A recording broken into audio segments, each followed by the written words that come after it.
Question 4, translate the triangle using the column vector 5 minus 2.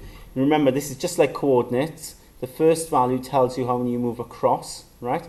Now, because it's positive, isn't it? 5, you're going to move to the right. Okay, you move in the positive direction. The second value tells you how many you move in the y direction, up or down.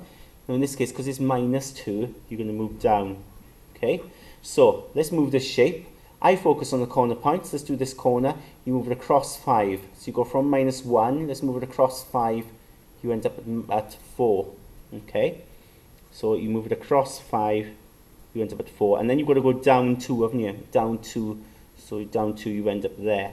Okay, this then you go across 5, down 2 here. So every corner point you move. The final one then, you go across 5, down 2, so you end up there. So once I've done all the points, it should resemble the shape again. And it does indeed. Okay, so you draw the shape, you've got your triangle. Part 2 then, it says write down the column vector that will reverse the translation in part 1. In other words, what will take it back to there? Okay, if you think about it, to go from here to there, you've got to go, take that point there for instance, to get back to there, you've got to go back 5 and up 2. So if you're going back 5, it'll be negative 5. And then if you're going up 2, it'll be positive 2. Okay, so that will be the reverse column vector.